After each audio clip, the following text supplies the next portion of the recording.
Help! I need a running back. Today on SB Fantasy Football.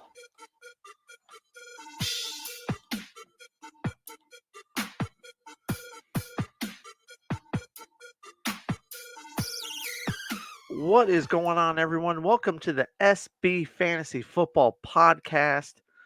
I'm your host, Alan, and it's Waiver Wire Tuesday. That's right. Let's get into some guys you need to be targeting in your waiver wire, um, especially with the running back position. We had a lot of injuries yesterday, so we've got to get into it, as well as some news as well.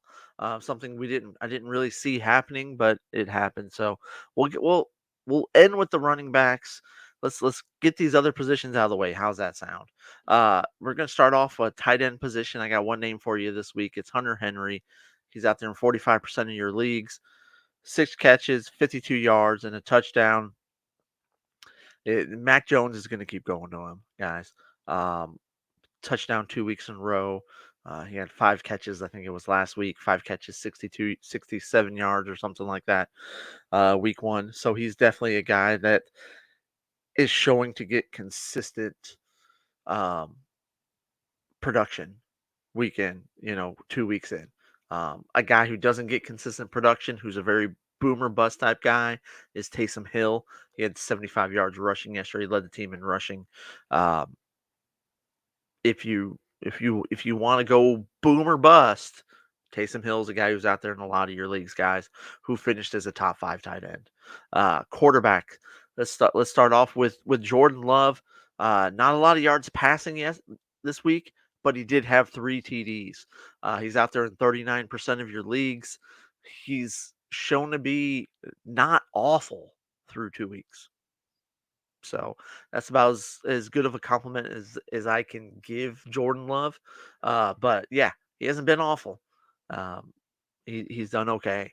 Matthew Stafford's out there in 65% of your leagues. Back-to-back 300-yard passing games, 307 yards and a touchdown this last week. And then Baker Mayfield, who's out there in 85% of your leagues, guys, 317 yards and a touchdown. Back-to-back weeks. He started off rough week 1, um, but has shown to be competent through 2 weeks. Now, has Tampa Bay played anybody? Not really, but he's not crapping the bed yet. So, wide receiver wise, I got 2 guys that I've talked about. This be 2 weeks in a row that I've talked about these guys. Uh, Rashid Shaheed, which I know I'm mispronouncing. He had 4 catches for 63 yards. He's shown to be a guy so far through 2 weeks that Derek Carr is looking for, especially on those big plays. Looking for him down the field. This is a speed guy. In your leagues where you're getting extra points for 40-plus yard plays, this is a guy to have, as he had a 42-yard catch this week. It's back-to-back weeks with over 40-yard plays. And then you heard him, if you saw the video after week 1, Derek Carr, before he hit Shaheed on that big play, he was like, "Give me another chance. I got this." And he just told me, he's like, "Dude, just run. I got you." And then they hit the big play on that one. And then Tutu Atwell, 7 catches, 77 yards. He's out there in 75% of your leagues right now, guys. Cohen pick him up, especially with Cooper Cup out. Stafford showing that he's going to toss the ball all over the place. Tutu and Puka are 2 guys that are must starts right now, I feel like, in your PPR formats. And then Josh Reynolds had himself a game. He's out there in 87% of your leagues. You know the Lions are going to throw the ball around. Jameson Williams out. Josh Reynolds has been that guy that has stepped up to be that number 2 guy. You weren't sure if it was going to be him, if it was going to be Marvin Jones, who it was going to be, but Josh Reynolds in 5 catches, 66 yards, and two TDs. This is a guy that Goff is very comfortable with. Followed him over from his days over there with the Rams, so they have a lot of chemistry built together. This is a guy to go ahead and add for right now, especially with J-Mo being out. Until Jameson Williams gets back in the lineup, Josh Reynolds is going to be that number 2 guy. And you saw him step up this last week with there's a few plays where Amon-Ra St. Brown was out. was cramping, has having a toe issue, and Josh Reynolds got in there and stepped up and made some catches. Um, Now let's get into this is a position we've been waiting for, right? Running backs. Saquon's got the ankle injury. Nick Chubb is out for the year. David Montgomery's got the quad issue. Um, you're not sure. We already know Chubb's out for the year. Saquon and Montgomery, we're not quite sure. Right after the game, Montgomery said it felt like it was going to take a couple weeks to get better. Detroit's more optimistic now after the game, where or the day after the game, talking about, hey, look, we've had a chance to take another look. This could be a day-to-day issue with him. It could just be a bruise. Um, and it could just be a day-to-day issue. With Saquon, they say just an ankle sprain. How severe the ankle sprain is, haven't really heard much on that as of yet. But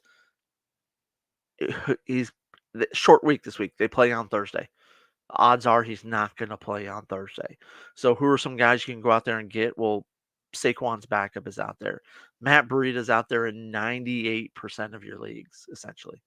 So especially you got to fill in for Saquon this week. Now they are playing the 49ers. I don't know that you want to play him against the 49ers, but if you don't have another option, again, this is a guy that's out there in a lot of leagues. So you can go ahead and go out there and pick him up. Um, Zach Moss had his first game of the season. Didn't play week one, so recovering from the broken arm. Came out, looked good right off the bat in week two. 88 yards rushing, a touchdown. He also caught another 4 passes for 19 yards. Um, with Jonathan Taylor still out, we're unsure of what's going on with. I mean, we're not unsure. Anthony Richardson has a concussion. How long is he going to be out with that concussion? I don't know. But Zach Moss showed to be a pretty good little player in week one. Kyron Williams, I can't believe I'm kind of talking about this guy again, but I talked about him last week, and this week he's still out there in 37% of leagues, so not a lot, but he's the guy now. They Sean McVay's come out and said, "Hey, we're looking to trade Cam Akers." Cam Akers was a healthy scratch this week. They're done with Akers. They want Kyron Williams. He had 52 yards rushing, 6 catches for 48 yards, and a touchdown this last week. He's the lead dog there. In New Orleans, Jamal Williams went down. He got hurt. Tony Jones came in, 34 yards rushing, 2 TDs. Um, he's out there in all of your leagues. Nobody had Tony Jones Jr. Right now, this is might be a temporary type thing, or maybe this guy kind of takes the reins and steps up. Not sure how long Jamal Williams is going to be out. Could be a couple weeks, but Tony Jones looked competent out there. Now, Taysom Hill led the team in rushing, but Tony Jones is going to be the lead back there. So that's a guy that you can go out there again. He's only taken in like 1% of leagues. Um, Jerome Ford looked good after Chubb went out. Chubb's done for the year, so that's Jerome Ford's backfield now. He's available in like 80% of your leagues right now, guys. He had 106 yards rushing, 3 catches, 25 yards, and a TD. Looked good. Cleveland wants to run the ball. They are a run team. So Jerome Ford's another guy you need to go out there and pick up. The last guy that I got for you guys this week is a guy who's not even on a team, but with all the injuries we're having, Kareem Hunt is I can't help but feel like he's going to get signed. Right now, this is more of a pickup and a stash because it's going to be a week, maybe two. Could be this next week, right? If Cleveland goes and signs him, he's very familiar with the system, familiar with the team. The team's familiar with him. He's a guy that can come in and just boom, right out of the gates, start playing as long as he's in, good. Did he stay in good shape? Now, there's a difference between staying in shape and football shape, right? Not being out there, not practicing, not playing with the team, and just doing everything on your own. There's a big difference. So he will be limited when he does come in. But I think it's only a matter of time before Kareem Hunt gets signed now with a lot of teams needing a running back. So, also Leonard Fournette, he's another guy that could get picked up by somebody with all these injuries. So I think now you're going to start to see some of these guys that haven't been signed yet, starting to get signed. So that's all I got for you guys this week. Thank you guys so much for listening. Make sure you guys hit that subscribe button, that follow. It would definitely be appreciated, guys. Another week in the books, right? Let's get into it. Super excited about this season, guys. Thank you guys for everything. As always, I'm Alan. I'll talk to you guys later. Deuces.